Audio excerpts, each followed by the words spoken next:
Mariin kun asumatti famoo babal'atee gadi bu'ee uummata keenya keessa gadi bu'ee mari'achiisaa kan jedhu gaafachuun barbaada. Maaliif biyya wajjin nuka biyyi uummatuma mariin kun uummata bira gaafa ga'e faayidaa kan qabaatu jedhee tajaajilanii karaa kiyyaan jechuudha. Inni bira Oromoon hunduu Oromoodha. Oromoon kun Oromoon biyya guddoodha, uummata baay'eedha.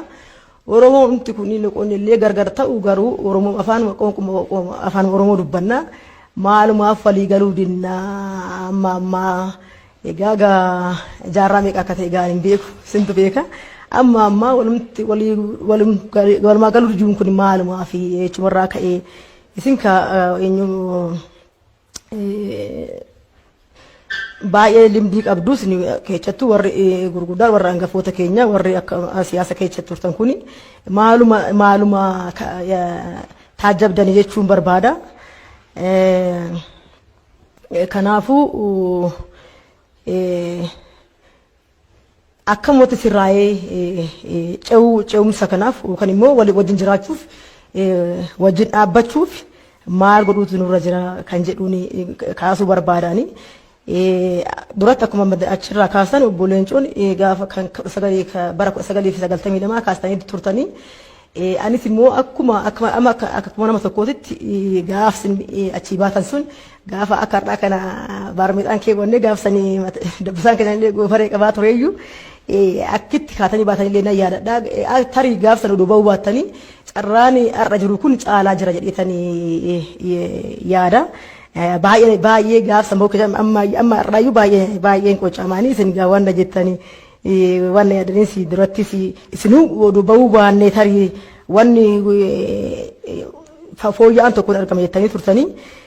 Ammas immoo jijjiirama amma dhufe kanarratti akkuma beektan egaa uummanni Oromoo, qeerroon Oromoo, qarreen Oromoo warri namoonni baay'een irratti hirmaatee jira. Akkasumas immoo akkuma isin beektan haala gaariidhaan ce'umsi kun dhufe garuu oduma xinnoon ture odoo gammachuun keenya xiqqoon ture jijjiirame sun gara biraatti jijjiirame uummanni keenya akkuma yeroo biraatti immoo addumaan immoo fagaachaa dhufe kana warri ce'umsa kana keessa jiran kuuniin jiranii kuuni hin jiranii kuuni maal ta'eeti ammas immoo akkamitti sirraa kan jedhu marii guddaa barbaachisa. Egaa uummanni waan baay'ee yaada hundumtuu ifine uummata Oromoo guddaa kan dhisiti maatumti tokkoyyuu eenyu isaanii barbaanni isaanii yookaan fedhiin isaanii addaa fedhii isaanii mooyyuu akkamitti namni tokko fedhii lama hoo qabaate tokkotti gadi hir'isu akka qabaatu ammas immoo uummanni keenyas immoo fedhii adda kan qabnu kan immoo fedhii baay'ee badaarra kan badaa ta'etti gadi hoo xinnaatti hir'isuu qabna. Hoo san ta'e garuu uummanni keenya kun hoo wal ta'e wal ta'e wal dhaga'ee wajjin dhaabbate Itoophiyaa guddittii kan jennu kun kan itti sirriitti nu jennu Itoophiyaa jechuun Itoophiyaa Oromoon Itoophiyaa irraa fageechuun akka kiyyatti natti hin tolu. Maaliif kana Itoophiyaa dhufte kana keessatti Itoophiyaan gahee guddaa qaba ammas fuuldurattis gahee guddaa qaba. Kanaafuu isa tokko paartii tokko Oromoo Itoophiyaa fi Oromoon isa qaama tokko waan ta'eef tanaan duras gahee guddaa qabu ammas immoo fuuldurattis immoo gahee guddaa qaba uummanni Oromoo jechuun barbaada. Kana waan ta'eef Oromoon tokko ta'ee waan afaan tokko dubbannu kanatti yaada keenyas gara tokko finnaan sarara keenyas gara tokkotti finnaan Itoophiyaa guddittii kana keessatti waan guddaa waan taphachuu qabnuuf kana mufii gargaraa waan natti dhagameen dubbadha akka sirriitti kolfu sirriitti dubbachuun beeku waan natti dhagameen dubbachuu barbaada. Kana waan ta'eef maaltu jijjiirama kana amma barbaachisaa ta'e akka ceesanitti maaltu sustainability isaa san dhoogge jechuu barbaannu warri ce'umsa kaleessa jiru sun har'a eessa jiranii warri kun eessa jiru warri kun eessa jiru. Walqaanaa'uun barbaachisu warri wali sodaachisuun barbaadu maaliif dhugaa hoo dubbatan bakka galmaa wanna geenyuuf kana waan ta'eef wanna balleechinisan wanna kaleessa balleechinisan wanna immoo kaleessa karaara dabnisan akkamitti tolchina akkamitti isa sirreessine wajjinii Oromoos guddisne Itoophiyaa keessatti immoo tapha guddaa taphannaa kan jedhu kaasuu barbaadna jechuudha. Kana waan ta'eef Oromoon Arsii maal mufate, Oromoon Wallagga maal mufate, Oromoon Baale, Oromoon Harara, Oromoon kun maal mufate, maal rakkina jiru maali? Uummata bira rakkina maaltu jira? Mootummaa bira rakkina maaltu jira? Rakkina san immoo akkamitti hiikna kan jedhu hoo dubbachuu baan, hoo wal sirriitti hubaan, ammas immoo maali kan maali ni dhibee fi ni manni maali argatu qorishan argatu jedhamiti. Ammas immoo dhibee keenya san himannee dhibee keenya san baafannee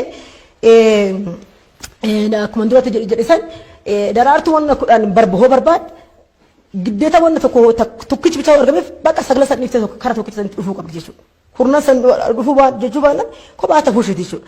Kana waan ta'eef walitti dhufuu barbaadna walitti dhufeenyi kun guddaa waan guddaa barbaachisa.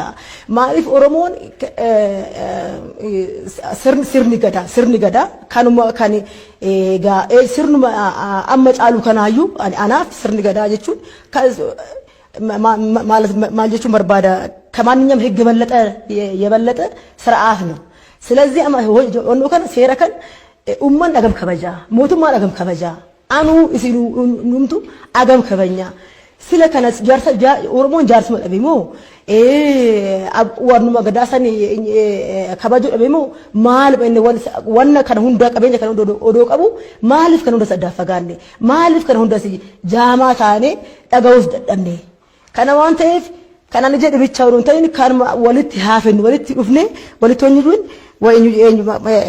يراكن يكون هني كما قاف راكن أورومو يكاد راكن إنه إثيوبيا يكون هني كتير يعني كراكية تجسون كان ما أنت يكون جماعة أبته يكون جماعة أبته يكون ولدت يكون ستي مال جري كون يعني كون وان يكون وان نتفكرن دورا كين أورومون أكما أفانتو خاصو أما تبلغ رفوات شنتم هورف rakkin baay'eetu fi kata jedhee yaadaan walumaa galatti mariin kun calqabamuunsa calqabamee immoo gadi bu'uu barbaachisa gadi bu'ee uummanni maal jedha kan jedhu dhaga'uu nu barbaachisa. Kana waan ta'eef mariin armarratti dhaabbatu har'as borus mariin kun hin barbaachisa. Marii kana immoo mariin akkuma isin duratti jettanii immoo kan kaleechasa waan gaarii kaleechasan fooyyechine waan immoo gaarii ta'isan immoo akka gaarii ta'u goone isa duraa isa የመጀመሪያውን በደል በፊቱም በደል ትተን ወደ ፍቅር ወደ ሰላም ከመጣን የተሻለ ነገር እናገኛለን። ምክንያቱም ይፈማ ናጎል አመሳፋን ወልት መኮኩ ይፈማ የመጀመሪያውን የበፊቱን ቂም በቀል ይዘን የትም አንደርስም የትም አልደረሰንም። መማር ካለብን እስካሁን ተምረንበታል።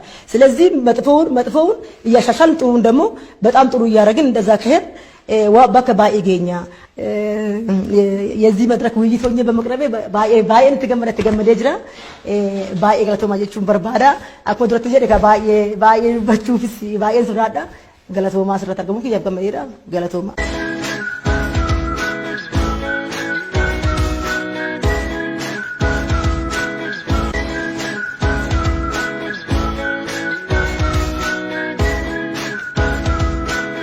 Ararri hin barbaachisu kana kawal dhabe lamaaniyyuu namni lama wal dhabu lamaanuu akka ararri barbaachisu walii galu akkaataa itti